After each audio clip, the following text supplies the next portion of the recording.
Hello there, and welcome to Ghostly Trails, where tonight we're exploring the haunted hotspots of Wiltshire.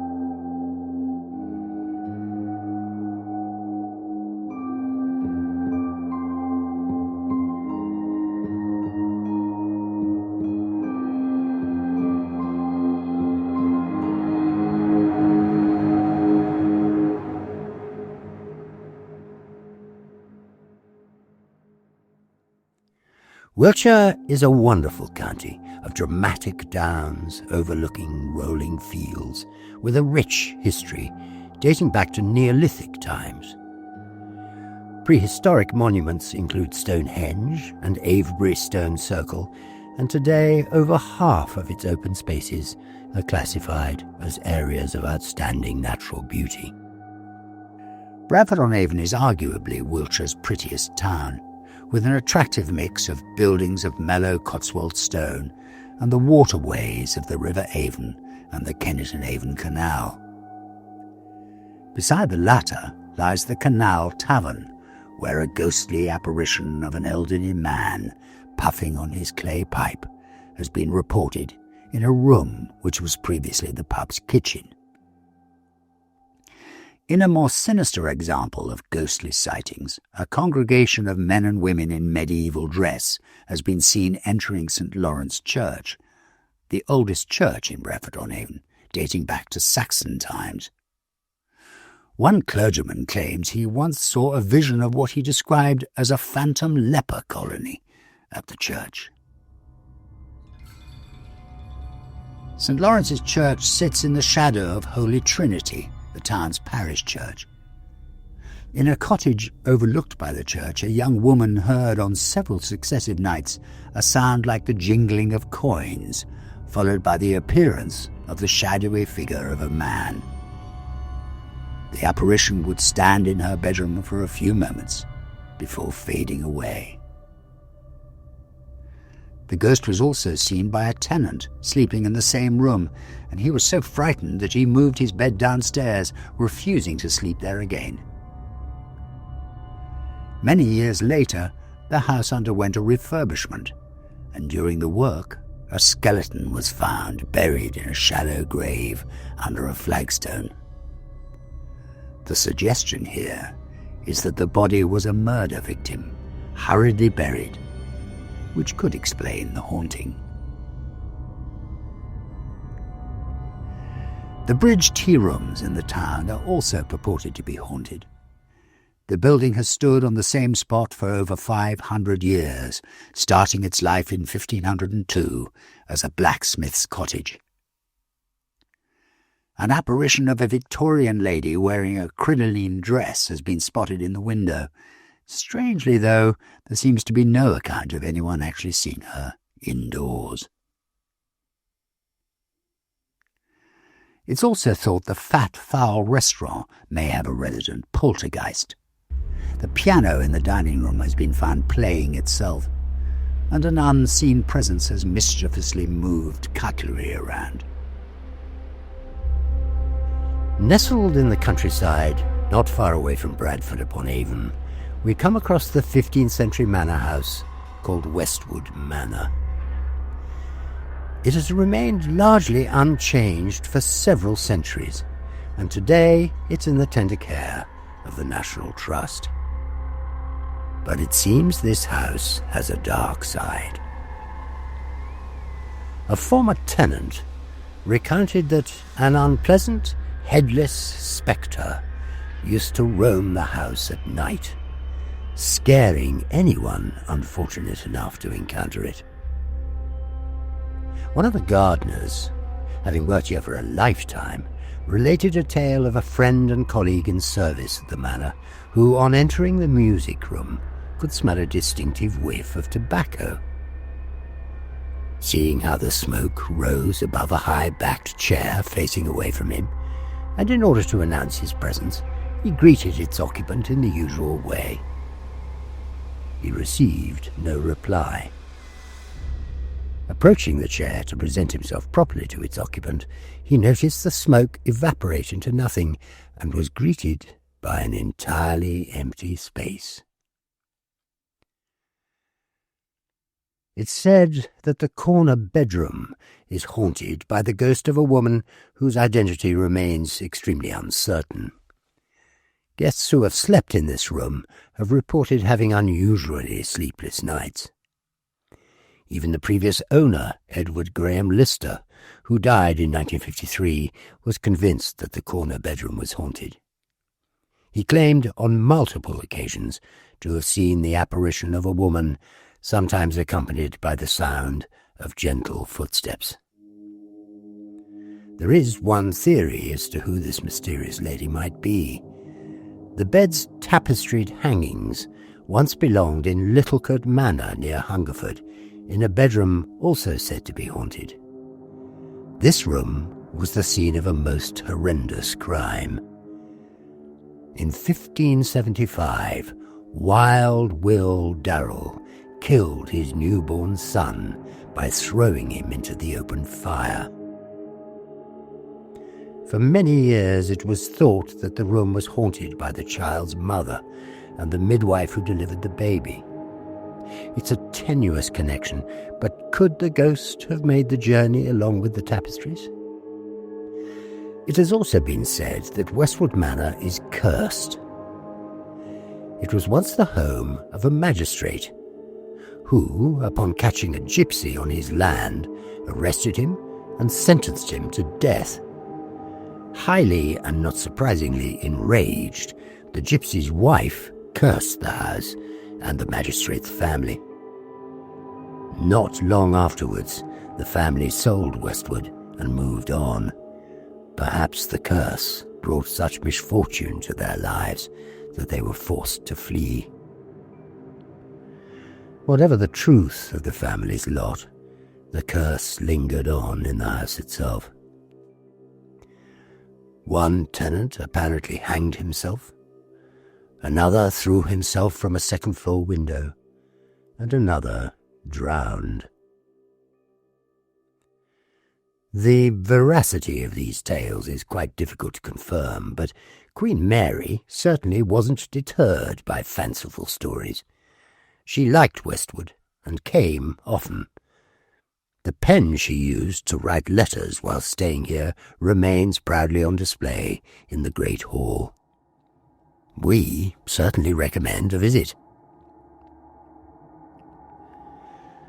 Just a stone's throw away from the manor is the Church of St. Mary's. A ghostly monk has been spotted in the churchyard path, and sometimes an apparition of a medieval soldier who appears to be in the act of throwing a lance at the church door. Further west we come to the village of Avoncliff. The Cross Guns Inn, built in 1496, is one of the oldest buildings in the village, so it's no surprise that we find some ghost stories here. Early in the 17th century, the inn was called the Carpenter's Arms, but in 1794 the name was changed to the Cross Guns Inn to honour the 9th Battalion of Wiltshire Rifle Volunteers that were billeted nearby. The most common apparition spotted in this pub, both inside the inn and around the gardens, is a lady in blue. Boating people moored up on the canal have caught glimpses of this elegant woman, described as wearing a blue dress of Victorian design. She's said to stand stock still in the gardens, staring silently down at the river. One member of staff remembered a particularly scary encounter with the phantom. She was leaving the ladies' loo one day when a woman in a blue dress stepped out of the wall and blocked her way. Nearly immobilized by fright, she just managed to muster the courage to walk through the shady apparition, but not before getting a good look at her. She described the blue lady as having wild, staring eyes and ankle-length boots, which made a noise on the stone floor as she passed by. The poor girl decided not to look back to see if she was being followed. I can't say I blame her. Other guests and members of staff have reported a noticeable drop in temperature announcing her appearance, and on one occasion she was spotted in a white bonnet staring down from a first-floor window into the pub garden. Numerous phenomena have been experienced at the inn. Tall shadows in the kitchen, flickering lights, and even the ghost of a monk has been spotted standing by the fireplace.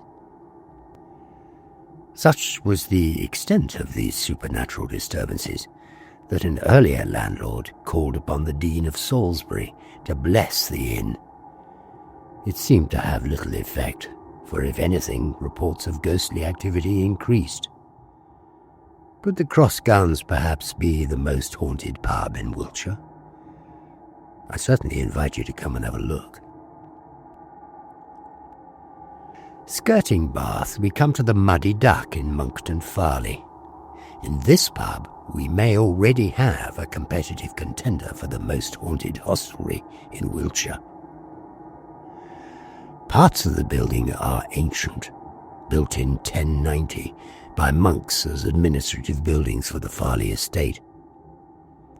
It seems ghost and poltergeist activity is frequent here, with the sound of heavy footsteps above the main bar, lights switching on and off, objects disappearing, and glasses moving of their own accord. One ghost, known as the Black Monk, would seem to be that of a resident found by his religious brethren in what is now the inn's main bar, but in those days presumably wasn't a bar of any kind, slumped over his paperwork, stone dead. It seems there was nothing suspicious about his death, and they buried him nearby, but for some reason his spirit does not rest peacefully. The ghost of this black hooded figure has been spotted pacing from the inn to the site of an old well known as the Monk's Conduit, disappearing as he passes through the door to the covered wellhead. Does his appearance suggest his death involved foul play? We will never know.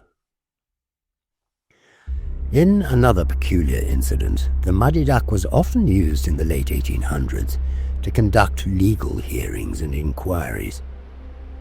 One such hearing concerned a stone miner who had died in suspicious circumstances whilst quarrying Bath stone from one of the many hills surrounding Monkton Farleigh. It seems the presiding magistrate was not convinced by the eyewitness account of one of the miner's colleagues. Shortly afterwards, the witness died suddenly, and it is thought that it is his ghost that roams from the mines to the inn door, where it abruptly vanishes. Could he be returning to give evidence to a hearing that has long since disbanded? Just outside the inn is a lane thought to be haunted by the ghost of a local woman.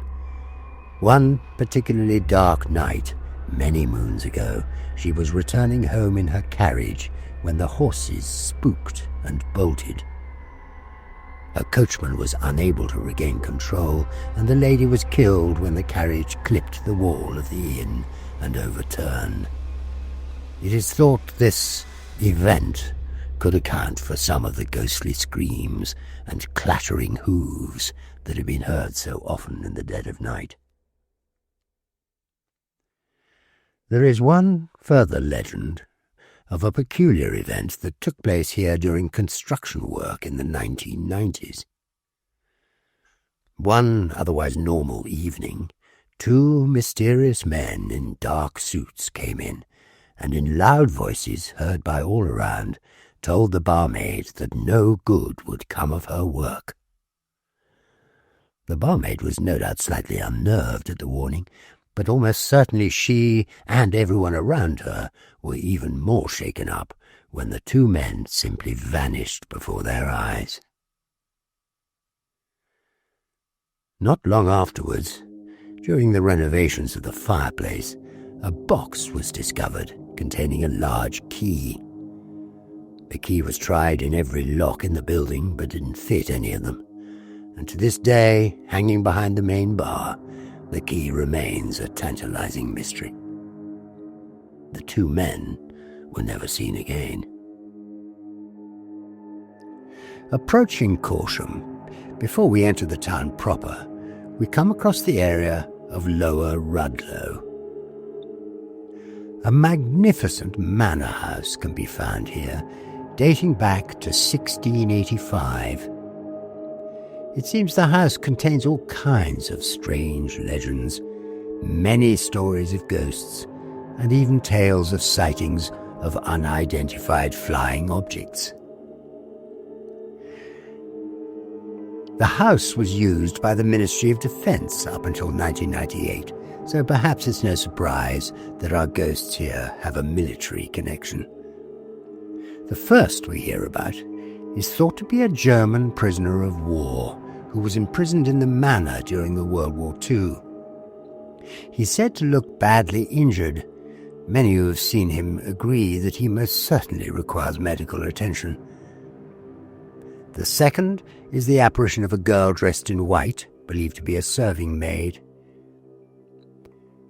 With the house under military use for so long, it's quite possible that there are many more ghostly secrets to discover about this place. However, these days, it's in the hands of a local family who are working hard to restore it to its original condition, so perhaps it's best for us to leave it alone for now. Moving into the town proper, we're told that the town's tourist information centre is haunted. It seems the building has a long history. Known as Arnold House, this place was owned by a procession of wealthy wool and mining tycoons and their families. Indeed, the ghost of one previous owner, the staggeringly wealthy Miss Joan Pictor of the Pictor mining dynasty, is said to haunt the house. The smell of perfume and tobacco have been reported lingering in some of the rooms, and of course no one smokes cigars these days.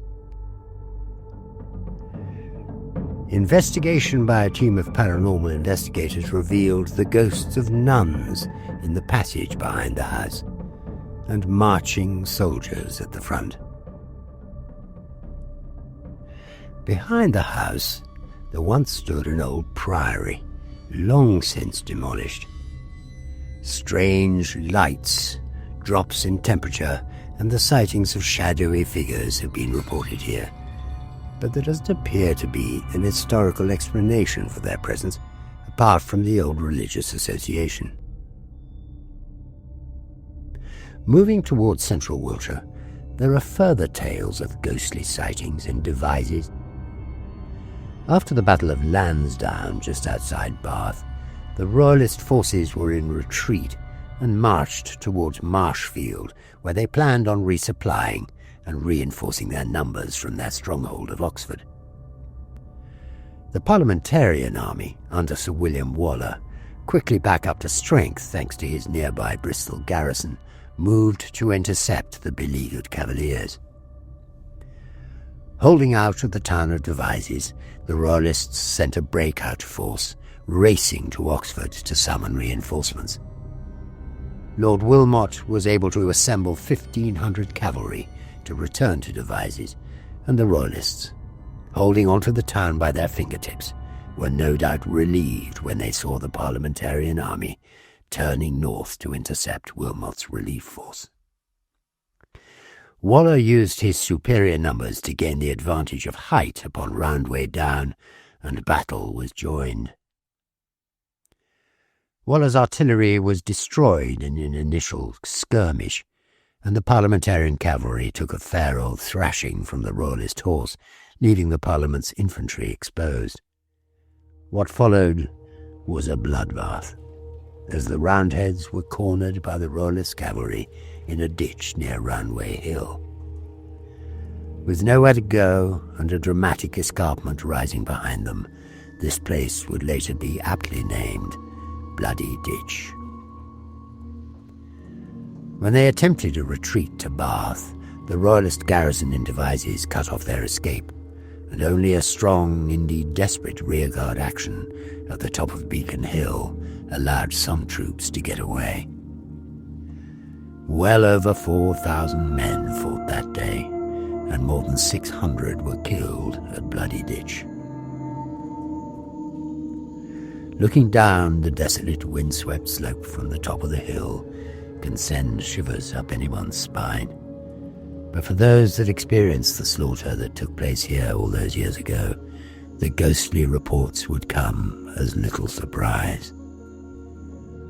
The sound of musket and cannon fire has been heard echoing across the down, intermingled with the screams of distressed horses and the shouts of soldiers meeting their maker. On misty days, of which this pocket has many, spectral horses have been spotted plunging down the hill. It's an eerie place, to say the least. In Devizes, there are many haunted places to visit. Like so many great market towns across the country, in 1080 it expanded from its Roman origins with the construction of a castle, this one built by the Bishop of Salisbury. Perhaps the most famous haunting in Devizes can be found at the Black Swan Hotel in the marketplace. Dating from 1732 and built over cellars that can be traced back to the 15th century, all kinds of ghostly encounters have been reported here. The ghost of a previous landlord and part-time horse dealer, Ambrose Saintsbury, can be found lurking in the cellar. Numerous reports of knocks, taps, and sudden drops in temperature are all thought to be a sign of his presence. In one account, he was seen dressed in black, wearing a tricorn hat, a tip-off perhaps to his other occupation as a highwayman, robbing travellers on the roads around Devizes. Some customers tell of seeing him in the bar, carrying on a conversation with him only for him to vanish into thin air. Galloping horses have been heard, and other dark figures have also been spotted, silently watching staff and patrons alike. Room number 4 of the hotel is particularly infamous. Terrified guests have fled the room in the middle of the night, having had a visit from the spectre of a young lady. She seems to materialize through the wall, sits and gazes out of the window for a moment, and then glides across the room to disappear abruptly as she reaches the bed. The shadowy figure tends to turn up at around 1:15 in the morning, and many guests have experienced the phenomenon, even with no previous knowledge of the hotel's history, let alone the infamy of room number 4.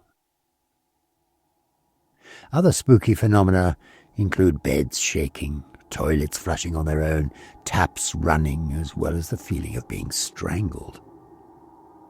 It seems in the 19th century the hotel was damaged by fire and a young girl was left trapped inside. Could this be our ghost that haunts room number 4? Another theory suggests it could be the ghost of a woman that died during childbirth in this very room. In one story, a manager stayed over in the room following a late shift.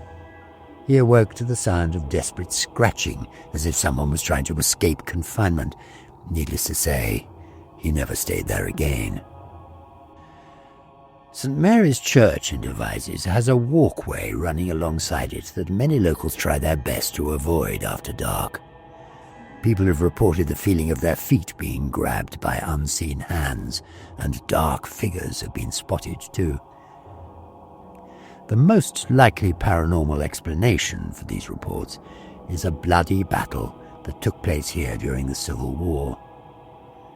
With too many bodies to bury, many corpses ended up being dumped in mass graves, some ending up vertically in the ground, and quite conceivably some of them not yet really dead. No wonder then that their spirits may not be resting easy. We come now to the town hall and lock-up in Devizes. Recently a group of school children went on a guided tour of this building, the last stop on which was the spooky lock-up. The children had just seated themselves on an old church pew, borrowed from St James's Church nearby, when one of the teachers noticed a boy staring intently into one corner of the cellar. When asked what he was looking at, he replied, "The man in the corner, miss." She looked, but saw nothing. Understandably, the boy became quite agitated and had to be led out. We hope you enjoyed tonight's journey into the dark depths of spook and shiver. We look forward to seeing you somewhere else soon as we explore the ghostly trails of Great Britain.